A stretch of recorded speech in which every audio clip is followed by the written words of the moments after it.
2015 to 2017 KTM 390 Duke. When talking about KTM's 390 Duke, the smallest Duke available in the US market, everyone within my earshot who has ridden it says the same thing: it is fun to ride. That's no less applicable in 2017 as it was in previous MIs.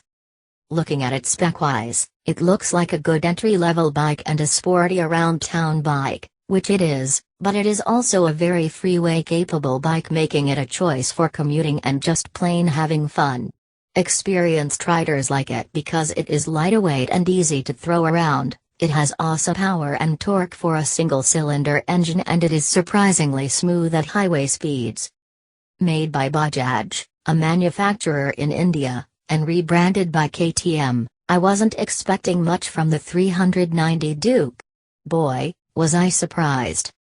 Continue reading for my review of the KTM 390 Duke. One of the few manufacturers offering a naked entry-level bike, the Honda CB300F comes to mind. KTM gave the 390 Duke plenty of new user-friendly features. Among the illuminated controls, find a kickstand warning light, gear indicators and a shift warning light, all useful information for folks new to two wheels. While some folks find the plastic body panels give the RC390 a cheap feel, the 390 Duke feels like a solid machine, lightweight, but solid. I normally expect power to be better at the low range on a single-cylinder engine, but the 390 Duke is strong in the mid-range and keeps on giving right up to the rev limiter. Guile responsive are words that I hear tossed around with abandon around Duke riders, and most of that is due to the frame design.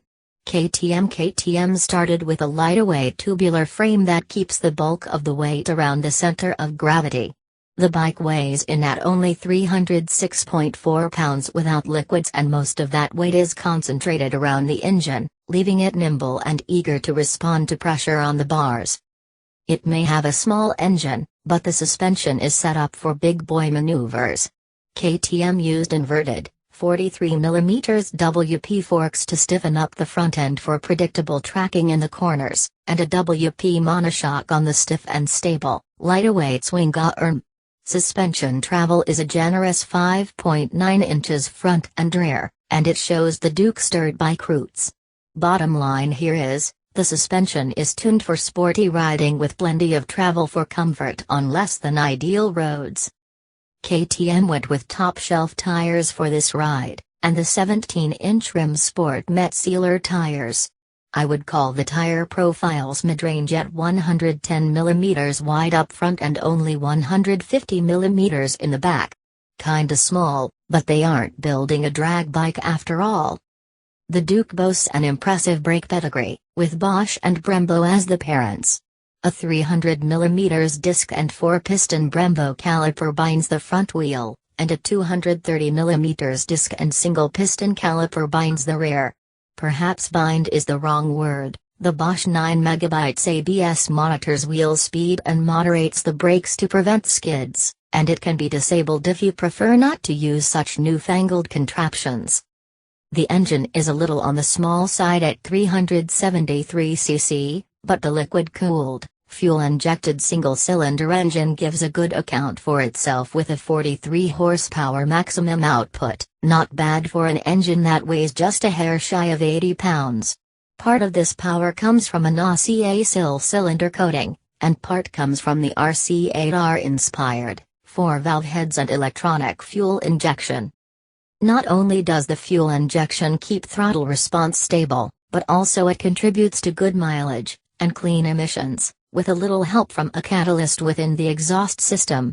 Waste gases pass through a 3-chambered silencer tucked discreetly away just ahead of the rear tire.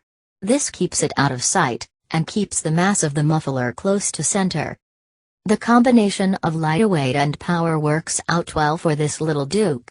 Riders all agree that it's a quick and nimble little machine, with performance greater than just the engine size would suggest.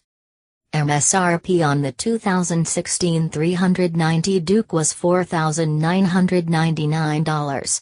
I haven't seen MSRP on 2017 yet, but it'll be close to that. A 12-month or 12,000-mile warranty covers your Duke unless you use it in competition. In that case, it is a 30-day warranty. The parts covered under the warranty are the engine, frame and swing arm only. All other components are sold as is.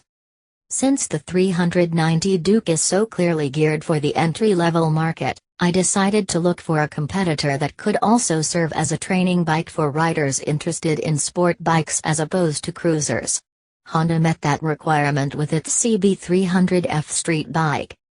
The CB300F isn't quite as naked as the 390 Duke since the body fairings are a little more prolific, and cover more of the innards. I like the naked look, and love exposed trellis frames, so the KTM comes off looking a bit more boss. Not to say the Honda is a bad-looking ride, it isn't, but I like what I like. Beyond that detail, both rides display similar genes. The upper lines, headlight nacelle and seat layout are close enough for government work, and both fit well within the pure sport bike category. Predictably, both bikes are featherweights. Honda lists the CB300F with a curb weight of 348 pounds, fully fueled and ready to go. KTM claims an unfueled weight of 306.4 pounds with a fuel capacity of 2.9 gallons. At 6.3 pounds per gallon, that's another 18.27 pounds for a total of 324.67, just a skosh under the Honda. That said, both bikes are light and narrow, therefore easy to stand up and hold up, and nimble at parking lot speeds. The KTM sports inverted front forks, which lends it a more serious look and a stiffer front end. Not that you will have any great forces working on them given the light weight of the bike, but I do like knowing that the front end is plenty stiff enough for anything I might throw at it. Both run single front discs, but the Duke comes with ABS while the CB300F does not. Given that these bikes are meant for the entry-level market, I am in favor of running ABS protection, so KTM scores in that department. Both bikes run a one-cylinder, water-cooled, thumper engine, though the Duke is a bit bigger at 373.2 cc, over the 286 cc Honda. Beyond that, they enjoy fuel injection, electronic ignition and everything else you would expect on a modern, small-displacement engine. No fancy bits like traction control, but I can't imagine you need such things as badly on rides this small. Honda pulls out a clear win in the price department. At $4,149, the CB300F is about a full grand cheaper than the Duke with its $4,999 MSRP. While a grand isn't much in the higher-priced bikes, it does represent a significant percentage of the sale price here, and is likely to buy Honda some business from buyers who are severely constrained by their budget. For those not feeling the cash pinch, that extra grand buys you a bigger engine and ABS protection. In the end, it comes down to where your priorities lie. My husband and fellow motorcycle rider, TJ Hinton, says I like KTM already, and am familiar with the Duke line, so there were no real surprises here for me. Given my druthers, I would pick a model with a bigger engine, but I love the naked bike look. The visible, and visibly orange, frame just gives the bike a whole Mad Max vibe. If I have to find something I don't like about the 390 Duke, it would be the seat. The seat is small and hard and there's quite a bump between the rider's seat and the pillion. If you're a member of the No Ass at All club, you'll be okay, but if you have any bodaciousness at all in your posterior, that bump can be an annoyance. Save yourself some discomfort and opt for a gel comfort seat.